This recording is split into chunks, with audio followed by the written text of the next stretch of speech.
से बालक को जन्म दिया, क्योंकि संत का दिया हुआ, भगवान का दिया हुआ प्रसाद कभी बेकार नहीं जाता, वो अपना प्रभाव दिखाता ही है।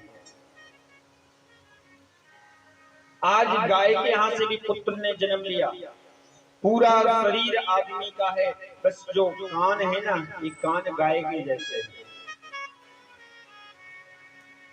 नाम रखा गोकर्ण।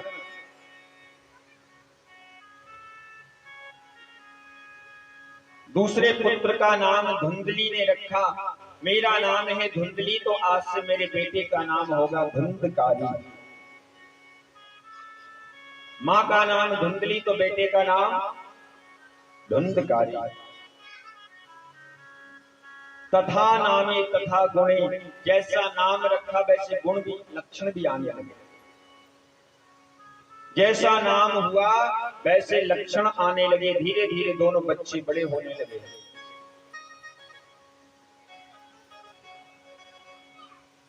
आज गोकर्ण जी मंदिर जाते हैं, कथा सुनने जाते हैं, सत्संग में जाते हैं, और जो धुंधकारी है महाराज, ये धीरे धीरे गलत लोगों की संगत पकड़ गया, गलत लोगों में बैठने लगा, इसलिए धीरे धीरे धुंधकारी की संगति बिगड़ गई। संगत से गुण आते हैं, संगत से गुण जाएं। आप जैसे लोगों के साथ में बैठेंगे, जैसी बातें आप सुनेंगे, धीरे धीरे वैसे ही आपका स्वभाव बन जाएगा, वैसे ही आप बन जाएंगे।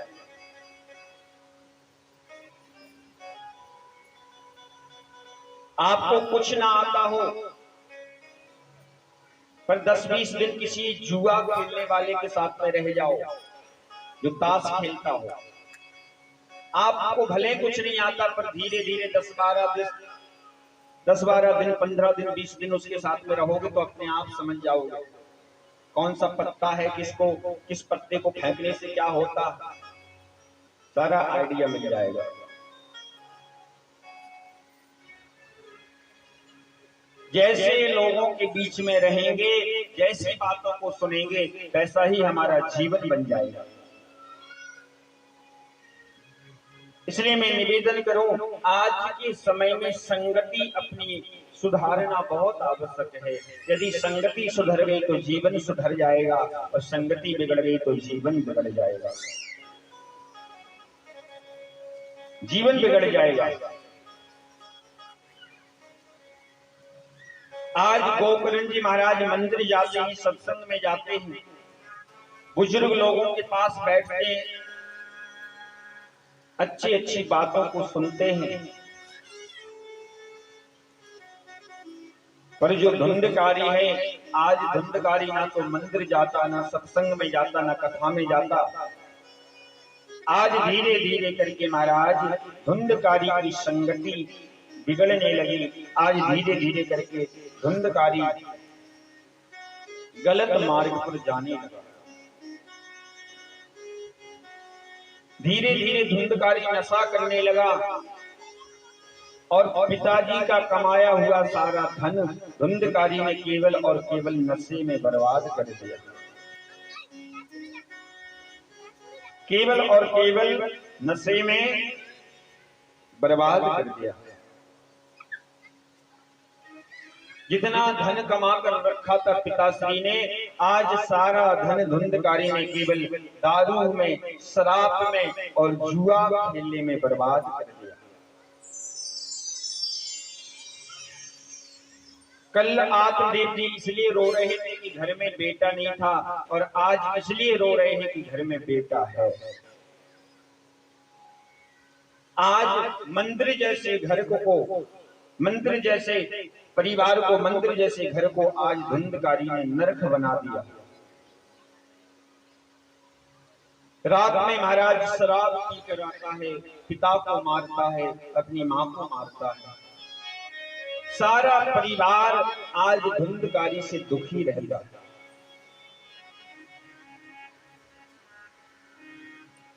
पूत कपूत तो का धन संचय, और पूत सपूत तो का धन संचय। कई लोग महाराज दिन रात केवल बैंक भरने के चक्कर में लगे हैं, कैसे भी करके हमारी बैंक भर जाए। केवल एक ही काम दिखाई दे रहा है, कैसे भी करके हम करोड़पति बन जाएं, कैसे भी करके हम बैंक तो भर लें। कई लोग तो इस चक्कर में हैं कि हम इतना कमा के रख दें कि हमारे नाती पोताओं को भी कुछ ना करना पड़े, वो सब बैठे बैठे खाएं। पर तुलसीदास जी ने यहाँ पर एक बहुत सुंदर बात कही है, पूत सपूत तो का धन संचय, और पूत सपूत तो का धन संचय, पूत कपूत तो का धन संचय। यदि बेटा आपका अच्छा है तो आपको ज्यादा जोड़ने की आवश्यकता नहीं है, क्योंकि वो अपनी मेहनत से सब कुछ बना लेगा। यदि आपका बेटा लायक है तो आपको बैंक बैलेंस करने की आवश्यकता नहीं है, वो अपनी मेहनत पर बैंक बैलेंस कर लेगा, मकान बना लेगा, गाड़ी खरीद लेगा, सब कुछ कर लेगा। और यदि बेटा नालायक निकल गया तो कितना भी कमा के रख दो, कितना भी बैंक बैलेंस कर दो, वो सब ठिकाने लगा देगा। यदि बेटा अच्छा है तो भी जोड़ने की आवश्यकता नहीं है, और यदि बेटा गलत है तो भी जोड़ने की आवश्यकता नहीं है, क्योंकि अच्छा बेटा होगा तो अपने मेहनत से कमा लेगा, और बेटा अगर गलत होगा तो जितना कमा कर आपने रखा है तो सब गोविंदाय नमो नमः कर देगा।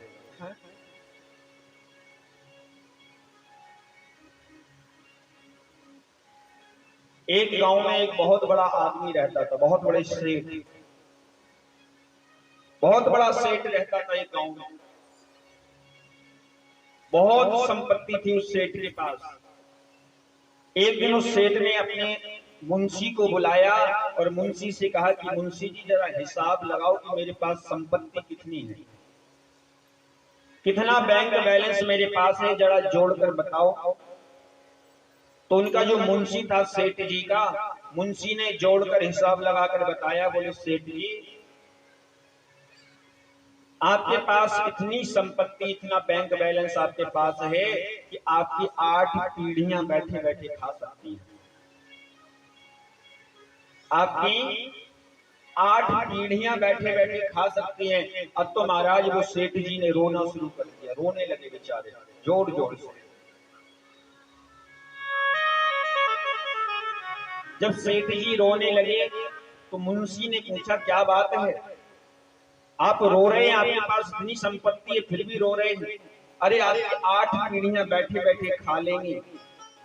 सेठ जी बोले इसलिए तो मैं रो रहा कि 8 पीढ़ी तो बैठे बैठे खा लेंगे, पर 9वें नंबर की जब पीढ़ी आएगी तो उस 9वीं पीढ़ी का क्या होगा, इसलिए सोच सोच के रोना आ रहा है। 9वीं पीढ़ी क्या करेगी मेरी। इसलिए महाराज ठाकुर जी से एक ही प्रार्थना करो, प्रभु हमेशा दाल रोटी, प्रेम की दाल रोटी चलती रहे, हमेशा इन हाथों से दान धर्म होता रहे, कोई हमारे दरवाजे से दुखी होकर ना जाए, कोई हमारे दरवाजे से खाली हाथ ना जाए, बस इतना हमेशा देते रहना, इतनी कृपा हमेशा करते रहना।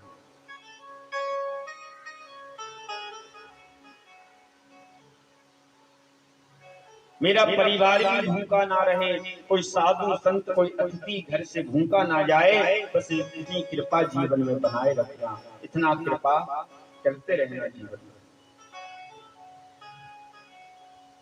आज धुंधकारी ने अपने पिताजी का सारा पैसा कमाया, सब बर्बाद कर दिया, जुआ खेलने लगा, शराब पीने लगा, यहाँ तक कि वेश्याओं के घर में भी धुंधकारी जाने लगा।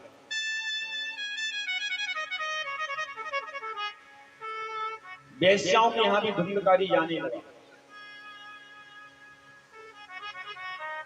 इसलिए मैं हर माता पिता से निवेदन करूंगा,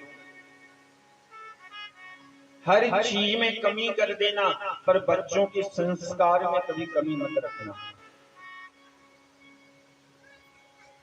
धन कम दे देंगे तो चलेगा, दौलत कम देंगे चलेगा, एक रोटी कम देंगे तो चलेगा, पर संस्कार में कमी मत रखना। यदि संस्कार कम रह गए महाराज तो पूरा जीवन नर्क बन जाएगा।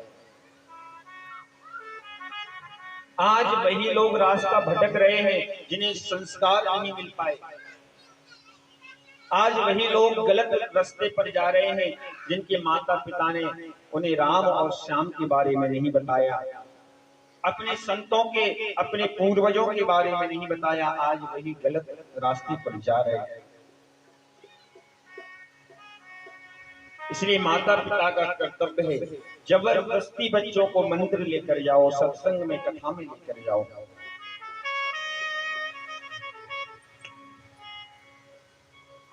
बच्चों को हम फिल्म देखने तो लेके जाते हैं, होटल में लेकर जाते हैं, घुमाने के लिए लेकर जाते हैं, पर कभी मंदिर लेकर नहीं जाते। कभी हम बच्चों को सत्संग में, कथा में लेकर नहीं जाते। जैसे होटल में ले जाना आवश्यक है, फिल्म दिखाने के लिए ले जाना आवश्यक है, ऐसे ही माता पिता का कर्तव्य है कि बच्चों को कथा और मंदिर में भी लेकर जाओ, जिससे उनका जीवन अच्छा हो, जिससे उनके जीवन में, भविष्य में उनको उन्नति प्राप्त हो, आगे बढ़े, उनके आगे का जो मार्ग है वो रास्ते अच्छे हो जाए।